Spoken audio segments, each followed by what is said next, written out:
Akhilesh Yadav Faizabad seat से Samajwadi party के सांसद अवधेश प्रसाद का जिक्र अक्सर बीजेपी पर तंज कसने के लिए करते हैं। अवधेश प्रसाद का जिक्र कर अखिलेश बीजेपी को हमेशा याद दिलाते हैं कि वह अयोध्या में उनकी हार का प्रतीक हैं। जाहिर तौर पर अवधेश प्रसाद भी अपनी इस सियासी पोजीशनिंग को समझ रहे हैं और अब इसका इस्तेमाल वो मिल्कीपुर विधानसभा सीट पर उपचुनाव के प्रचार के दौरान कर भी रहे हैं। यह सीट अवधेश प्रसाद के सांसद चुने जाने के बाद ही खाली हुई है।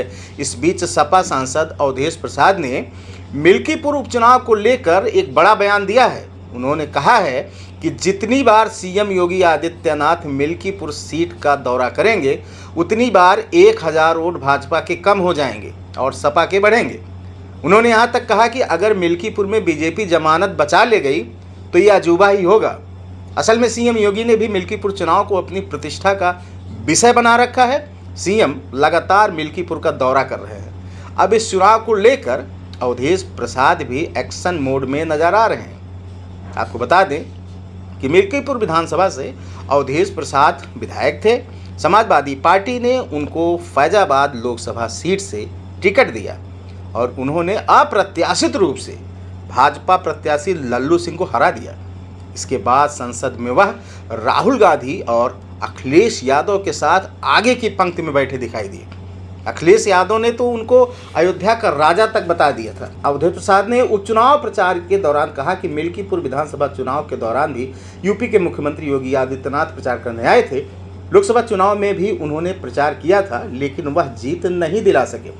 मिल्कीपुर उपचुनाव में भी उनके कार्यक्रम का कोई मतलब नहीं है। वह जितनी बार आएंगे भाजपा के 1000 वोट कम होते जाएंगे और समाजवादी पार्टी के बढ़ते जाएंगे। अवधेश प्रसाद 19 सितंबर को मिल्कीपुर में प्रस्तावित भाजपा की जनसभा को लेकर प्रतिक्रिया दे रहे थे। ऐसी चर्चा है कि इस जनसभा में सीएम बड़ी सौगातों और कई परियोजनाओं का ऐलान करने वाले हैं। अवधेश प्रसाद ने कहा कि कोई मतलब नहीं, चाहे 100 बार आए। विधानसभा चुनाव में उन्होंने यानी योगी ने 4-5 सभा की थी, पर हम जीते कि नहीं बताइए। लोकसभा में भी फिर से लोकसभा में भी आए थे, हम जीते कि नहीं। इसलिए भैया ऐसा है कि उनके आने जाने का कोई मतलब नहीं है।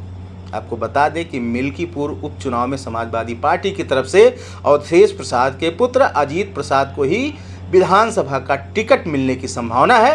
हालांकि इसका कोई आधिकारिक ऐलान अभी नहीं हुआ है, लेकिन इसे लगभग तय ही माना जा रहा है।